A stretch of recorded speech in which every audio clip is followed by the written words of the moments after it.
60 दिनों का ये दायरा कार है। 60 दिनों के इस दायरा कार में आबनाए हरमुज़ का खुलना, अमरीकी बहरी नाकाबंदी का ख़त्म होना, इसकी इब्तदा तो हो चुकी, लेकिन वो बारूदी सुरंगों वाला जो मंजरनामा था, हैं भी या नहीं हैं भी तो क्या फ्लोटिंग वाली हैं या फिर सतह ज़मीन से बंधी हुई हैं, उसका अभी तक अंदाज़ा नहीं लगाया जा सका। तो क्या ये समझा जाए कि बारूदी सुरंगें नहीं हैं, या फिर ये समझा जाए कि तमाम ईरान ने हटा दी हैं, या फिर ये देखना होगा कि आने वाले दिनों के अंदर मुख्तलिफ ममालिक की जो रेस्क्यू टीम्स हैं वो उसे हटा रही होंगी?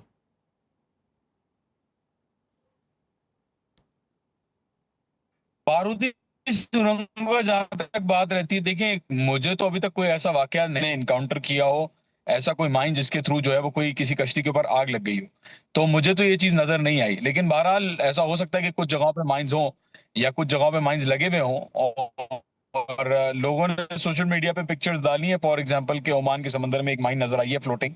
तो बिल्कुल हो सकता है कि माइंस हों और हटाने की कोशिश की जा रही हो, लेकिन आई डोंट थिंक माइंस जो है वो लार्ज स्केल है, क्योंकि ट्रैफिक तो बहरहाल अभी भी आप अगर देखें यहाँ से खोल के तो ट्रैफिक तो अभी भी आपको जाता हुआ नजर आ रहा है स्ट्रेट ऑफ हॉर्मुज से।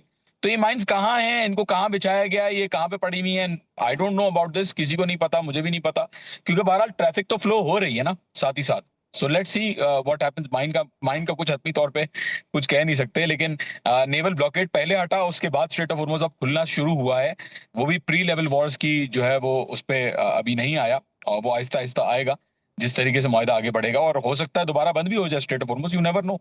क्योंकि लेबनान के अंदर वाकया जो है वो बहुत अभी आज सुबह आप देखें कि अटैक्स हुए, कल 100 हमले हुए लेबनान के अंदर, नाप्ती के अंदर आज 4 स्ट्राइक्स की इसराइल ने, 16 लोग आज शहीद हुए हैं। तो आपको मतलब देखना पड़ेगा कि ये इशू आगे किस तरीके से जाएगा और मुज़ाकरात एग्जैक्टली कब स्टार्ट होंगे।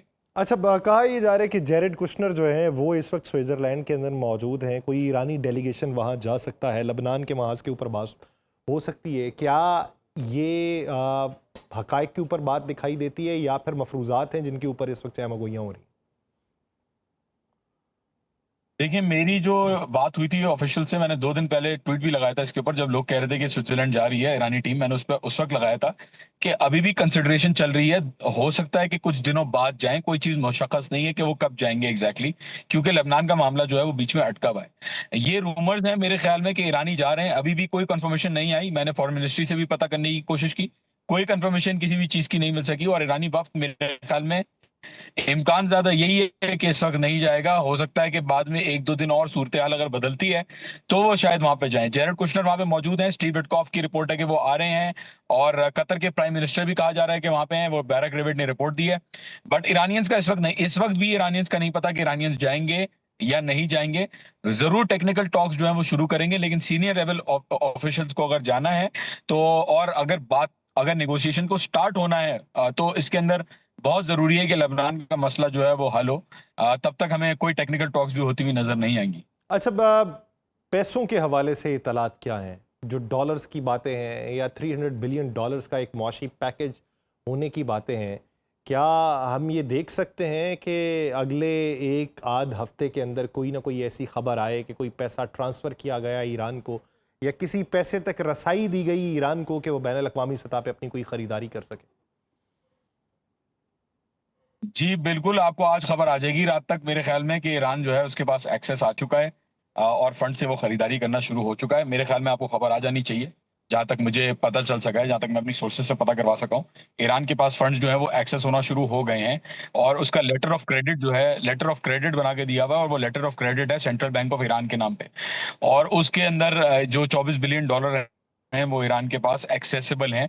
बाकी फ्रोजन एसेट्स का मुझे नहीं पता, 24, बट इस चीज की आप मैंने 12 की काफी। बजाय, आप जॉन 12 की बजाय 24 बिलियन डॉलर की बात कर रहे हैं। जी जी, मैं आपको इसीलिए कह रहा हूँ, मुझे जो बताया गया, अब हो सकता है गलत हो सकता है अंडरस्टैंडिंग नहीं हो सही बंदे को, लेकिन मुझे जिससे बात हुई है उन्होंने यही कहा है कि $24 बिलियन का लेटर ऑफ क्रेडिट जो है वो ईरान के पास अभी आ जाएगा, खबरों खबरों में आ जाएगा कि ईरान के पास एक्सेस हो चुका है उन फंड्स का, मतलब वो खरीदारी स्टार्ट कर सकते हैं। तो आप देख लीजिएगा, अगर आता है तो ठीक है, वरना सोर्स मेरी गलत कह रही होगी, हु नोस। अच्छा, तो मजमूई तौर पे वो जो 300 बिलियन डॉलर्स के मुआशी पैकेज की बात है, उसके लिए मिडल ईस्ट के ममालिक में क्या इकदामात होते दिखाई दे रहे हैं? रिकंस्ट्रक्शन फंड के लिए पहले से खबर आई थी, मेरे ख्याल में स्प्रेड अराउंड कर रही थी, और ईरानी सोर्सेज ने बताया था कि 150 बिलियन डॉलर्स जो है वो ऑलरेडी प्लेज करवा दिए गए वहां से। हाउएवर आई डोंट, मतलब मुझे नहीं पता एग्जैक्टली किस सोर्स से आया, लेकिन मैंने ऐसा सुनने में आया है कि 150 बिलियन डॉलर वहां से जो है वो प्लेज हो रहे हैं, या अभी तक कंट्रीब्यूशन जो है वो डिसाइडेड हो गई है। देखिए, बहुत सारी चीजें ऐसी हैं जो बैकग्राउंड में चल रही थी यासिर, और पहले से आपको याद होगा कि कंडीशंस थी कि अनफ्रीजिंग ऑफ एसेट जो है वो होनी जरूरी है टॉक्स के स्टार्ट होने से पहले, और लेबनान का मामला जो है वो हल होना जरूरी है टॉक्स से पहले।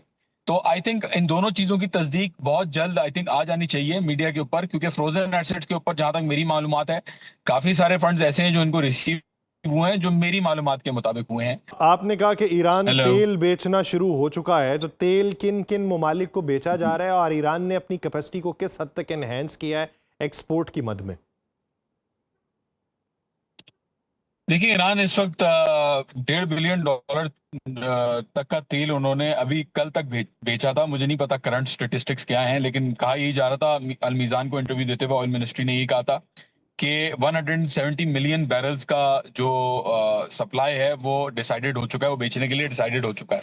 अब उसके अंदर बायर्स कौन कौन है? प्रिडोमिनेंटली चाइना है, जहां तक मैं सुन चुका हूँ।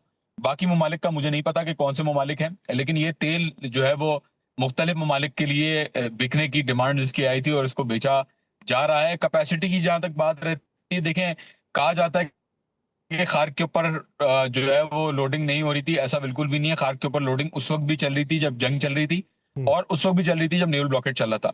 जस्ट जो टर्मिनल है, जस्ट के ऊपर भी लोडिंग और ऑफलोडिंग चल रही थी तेल की, और इनकी जो स्टोरेज फैसिलिटीज है, ना सिर्फ वो भर चुकी थी, कहा जा रहा था कि भर चुकी हैं, बल्कि काफी स्पेस उनके अंदर अभी तक मौजूद था, और टैंकर्स जो इनके फ्लोटिंग टैंकर्स हैं उसके अंदर भी ये तेल स्टोर करना शुरू हो गए थे, क्योंकि बहरहाल जो स्टोरेज कैपेसिटी है वो किसी हद तक पूरी हो रही थी ईरान की, ये बात सच है। तो टैंकर्स जो है उनके उसके अंदर भी फिलिंग कर रहे थे। आगे की कैपेसिटी किस हद तक इन्होंने फाल की है, कहा यह जा रहा था कि वो जो वेल्स थी, जिन वेल्स का कहा जा रहा था वेस्टर्न मीडिया की तरफ से जो बोला जा रहा था कि फॉर एग्जांपल ऑयल वेल बंद हो गई है या कुछ हो गया, ऐसा कुछ भी नहीं था। उसकी प्रोडक्शन को स्लो जरूर किया गया था, लेकिन उसको बंद नहीं किया गया था, और बहुत सारे पेट्रोकेमिकल प्रोडक्ट्स और बहुत सारी चीजों की तरफ ऑयल रिसोर्सेज को डाइवर्ट किया जा रहा था, जहां पे सप्लाई का इशू आ रहा था। तो अब उस मामले को, जो स्टोर्ड ऑयल था, उसको रिलीज भी करने करने का आई थिंक सिलसिला जो है वो और तेजी से जारी और सारी हो गया है।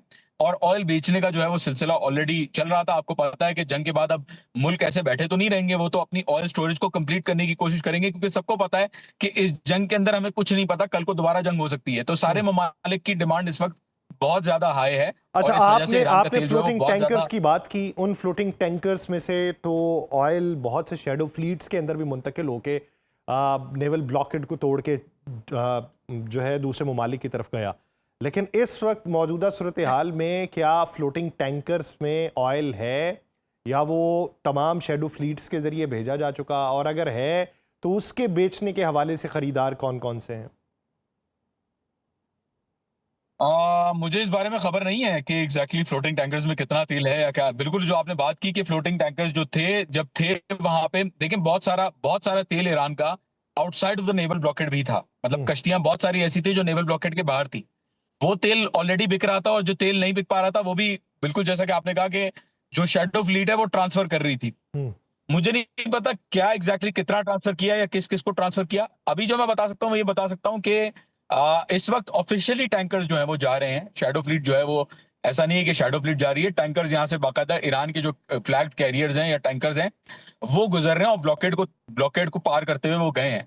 कम से कम 5 टैंकर्स जो थे, उनकी इतला पहले 24 घंटे, जब ब्लॉकेड हटा और जब एमओयू हुआ, तो पहले 24 घंटे के अंदर अंदर कहा जा रहा था कि 5, और टैंकर ट्रैकर्स ने इसको वेरीफाई भी किया है, और ईरानियन ऑफिशियल्स ने भी इसको वेरीफाई किया है कि 5 टैंकर जो है वो गुजरे हैं।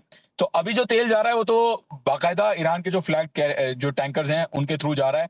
1.5 बिलियन डॉलर जो है वो अभी तक कमा चुका है ईरान इन ऑयल सेल्स की मद में, जो पहले दिन और मतलब पहले 24 घंटे में जो हुई।